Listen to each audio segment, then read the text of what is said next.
plus de temps avec toi, des secondes pour te contempler, des minutes pour te dire je t'aime, des heures pour t'adorer, et l'éternité dans tes bras d'amour. Je veux plus de temps avec toi, des secondes pour te contempler, des minutes pour te dire je t'aime.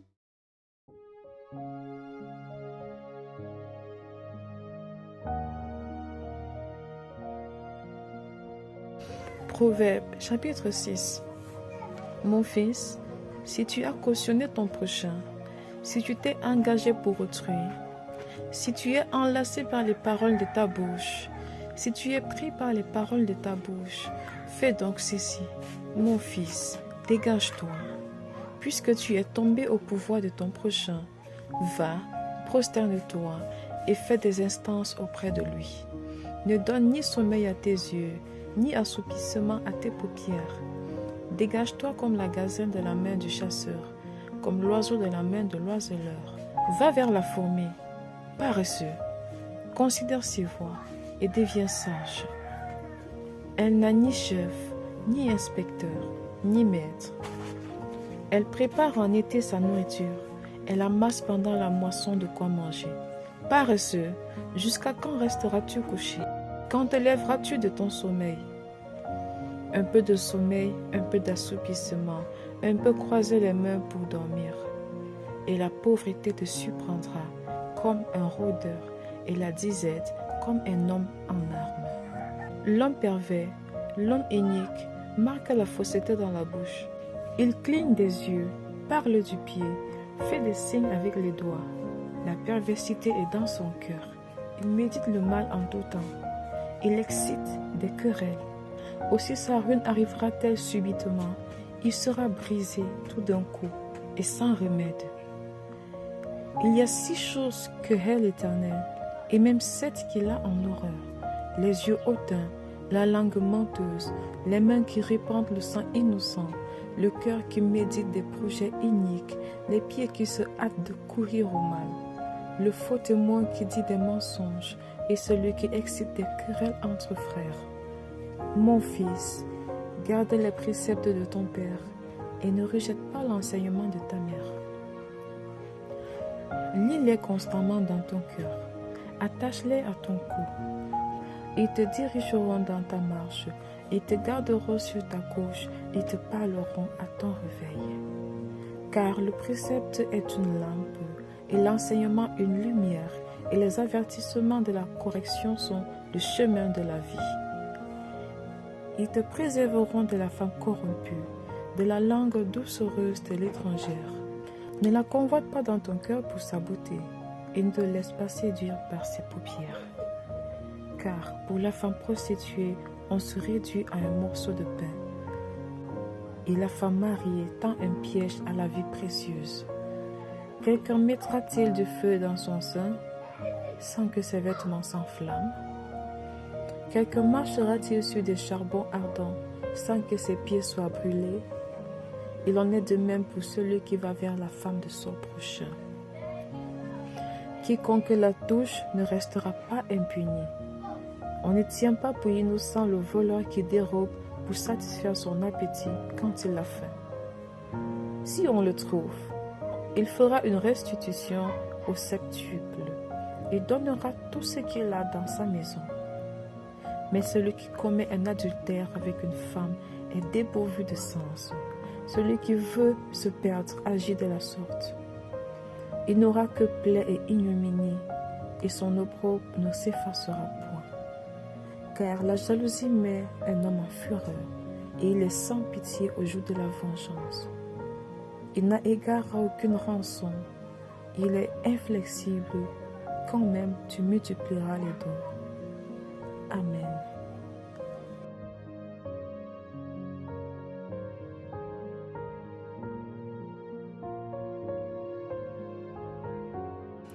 Matthieu chapitre 16.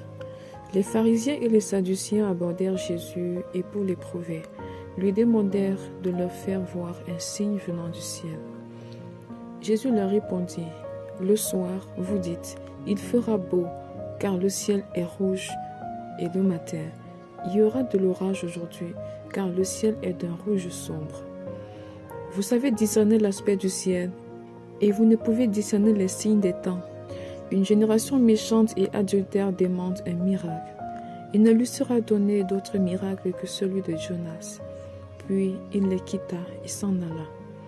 Les disciples, en passant à l'autre bord, avaient oublié de prendre des pains.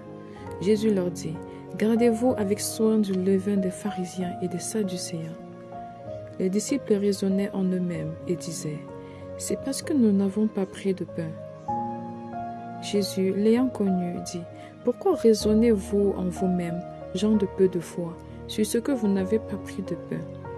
Êtes-vous encore sans intelligence? Et ne vous rappelez-vous plus les 5 pains des 5000 hommes et combien de paniers vous avez emportés?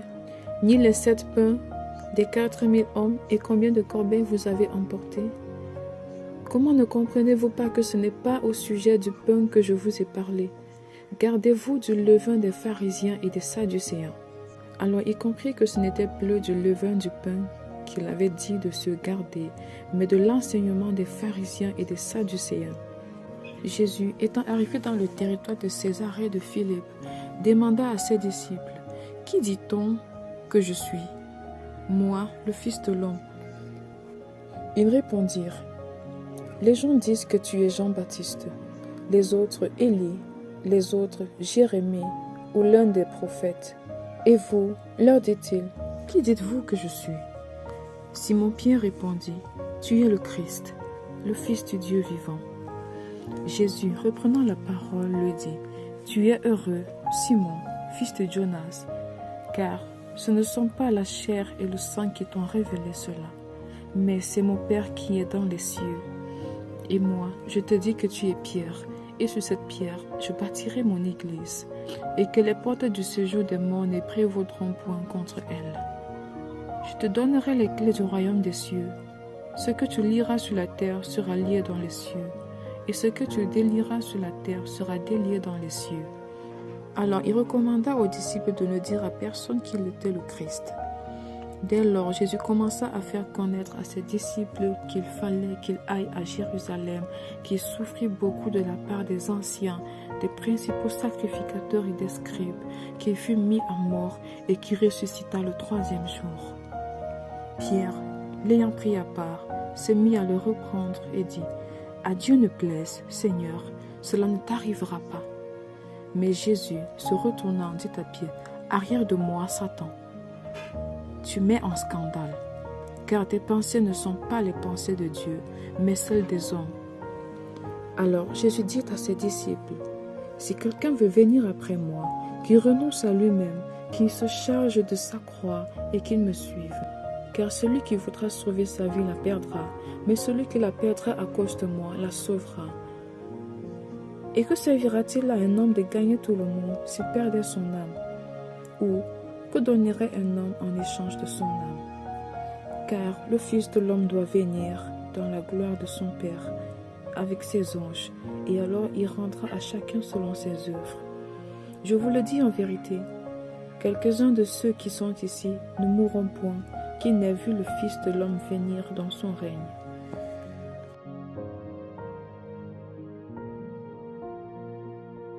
Matthieu, chapitre 17. 6 jours après, Jésus prit avec lui Pierre, Jacques et Jean, son frère, et il les conduisit à l'écart sur une haute montagne. Il fut transfiguré devant eux, son visage resplendit comme le soleil, et ses vêtements devinrent blancs comme la lumière. Et voici, Moïse et Élie leur apparurent, s'entretenant avec lui. Pierre, prenant la parole, dit à Jésus, « Seigneur, il est bon que nous soyons ici. Si tu le veux, je dresserai ici 3 tentes, une pour toi, une pour Moïse et une pour Élie. » Comme il parlait encore, une nuée lumineuse les couvrit. Et voici, une voix fit entendre de la nuée ces paroles. « Celui-ci est mon fils bien-aimé, en qui j'ai mis toute mon affection. Écoutez-le. » Lorsqu'ils entendirent cette voix, les disciples tombèrent sur leur face et furent saisis d'une grande frayeur. Mais Jésus, s'approchant, les toucha et dit, « Levez-vous, n'ayez pas peur. » Ils levèrent les yeux et ne virent que Jésus seul. Comme ils descendaient de la montagne, Jésus leur donna cet ordre, « Ne parlez à personne de cette vision, jusqu'à ce que le Fils de l'homme soit ressuscité des morts. » Les disciples lui firent cette question, « Pourquoi donc les scribes disent-ils qu'Élie doit venir premièrement ?»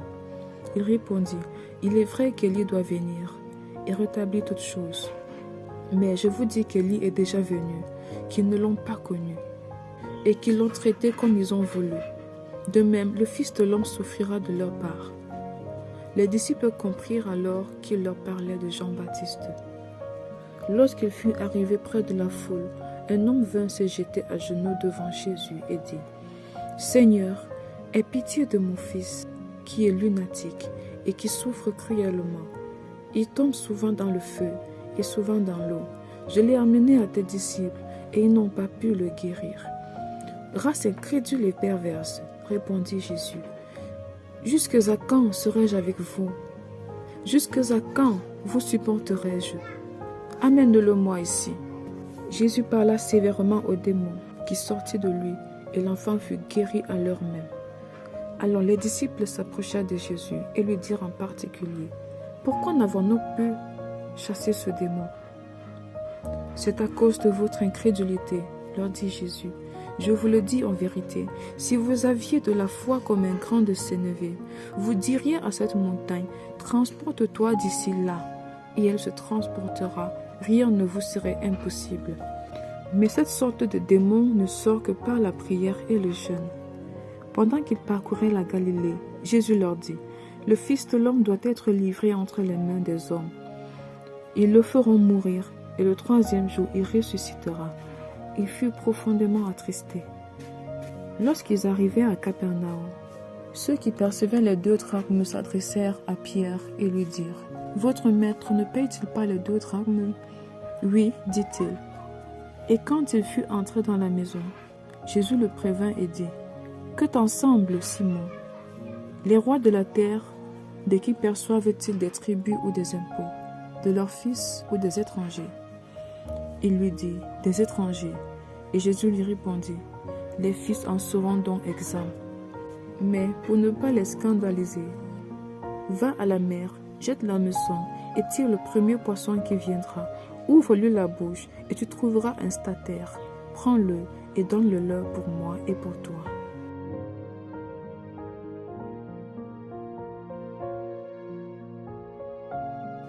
Matthieu chapitre 18.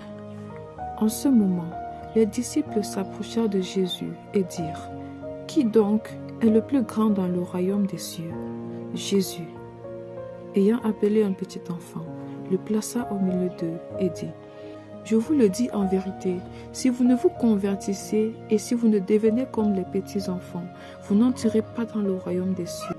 C'est pourquoi quiconque se rendra humble comme ce petit enfant sera le plus grand dans le royaume des cieux. Et quiconque reçoit en mon nom un petit enfant comme celui-ci me reçoit moi-même. Mais si quelqu'un scandalisait un de ces petits qui croient en moi, il vaudrait mieux pour lui qu'on suspendît à son cou une meule de moulin et qu'on le jetât au fond de la mer. Malheur au monde à cause des scandales, car il est nécessaire qu'il arrive des scandales. Mais malheur à l'homme par qui le scandale arrive. Si ta main ou ton pied est pour toi une occasion de chute, coupe-les et jette-les loin de toi. Mieux vaut pour toi entrer dans la vie boiteux ou manchot que d'avoir 2 pieds ou 2 mains et d'être jeté dans le feu éternel. Et si ton œil est pour toi une occasion de chute, arrache-le et jette-le loin de toi. Mieux vaut pour toi entrer dans la vie n'ayant qu'un œil que d'avoir 2 yeux et d'être jeté dans le feu de la géhenne. Gardez-vous de mépriser un seul de ces petits, car je vous dis que leurs anges dans les cieux voient continuellement la face de mon Père qui est dans les cieux. Car le Fils de l'homme est venu sauver ceux qui étaient perdus. Que vous en semble? Si un homme a 100 brebis et que l'une d'elles s'égare, ne laisse-t-il pas les 99 autres sur la montagne pour aller chercher celle qui s'est égarée? Et s'il la trouve, je vous le dis en vérité, elle lui cause plus de joie que les 99 qui ne se sont pas égarés. De même, ce n'est pas la volonté de votre Père qui est dans les cieux qui se perde un seul de ses petits. Si ton frère a péché, va et reprends-le entre toi et lui seul. S'il t'écoute, tu as gagné ton frère. Mais s'il ne t'écoute pas, prends avec toi 1 ou 2 personnes, afin que toute l'affaire se règle sur la déclaration de 2 ou de 3 témoins. S'il refuse de les écouter, dis-le à l'Église, et s'il refuse aussi d'écouter l'Église, qu'il soit pour toi comme un païen et un publicain. Je vous le dis en vérité, tout ce que vous lirez sur la terre sera lié dans le ciel, et tout ce que vous délierez sur la terre sera délié dans le ciel. Je vous dis encore que, si 2 d'entre vous s'accordent sur la terre pour demander une chose quelconque, elle leur sera accordée par mon Père qui est dans les cieux. Car là où 2 ou 3 sont assemblés en mon nom, je suis au milieu d'eux. Alors Pierre s'approcha de lui et dit, « Seigneur, combien de fois pardonnerai-je à mon frère lorsqu'il péchera contre moi? Sera-ce jusqu'à 7 fois ?»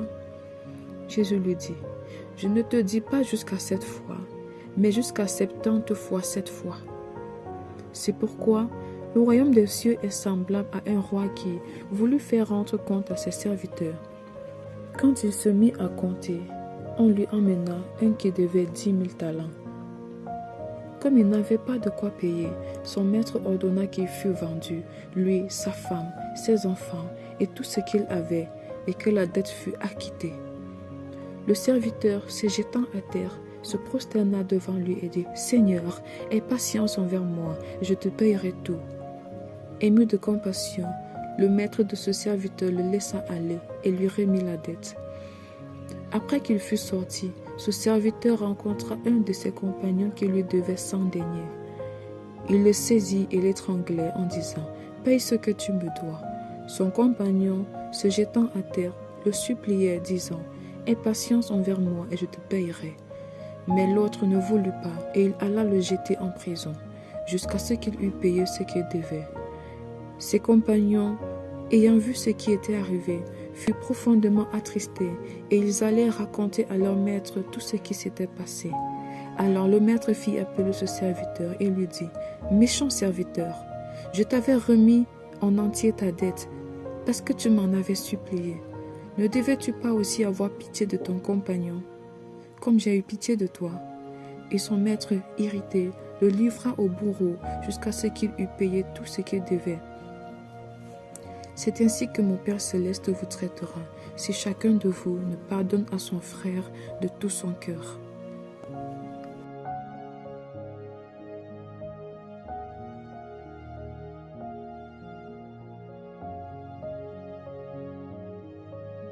Psaume chapitre 8.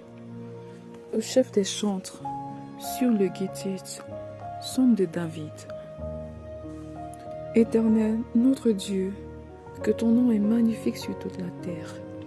Ta majesté s'élève au-dessus des cieux. Par la bouche des enfants et de ceux qui sont à la mamelle, tu as fondé ta gloire pour confondre tes adversaires, pour imposer silence à l'ennemi et au vindicatif.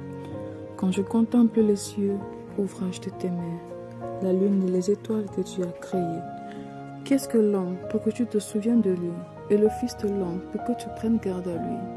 Tu l'as fait de peu inférieur à Dieu, et tu l'as couronné de gloire et de magnificence. Tu lui as donné la domination sur les œuvres de tes mains. Tu as tout mis sous ses pieds, les brebis comme les bœufs, et les animaux des champs, les oiseaux du ciel et les poissons de la mer, tout ce qui parcourt les sentiers des mers. Éternel, notre Seigneur, que ton nom est magnifique sur toute la terre. Oui, Seigneur, nul n'est semblable à toi.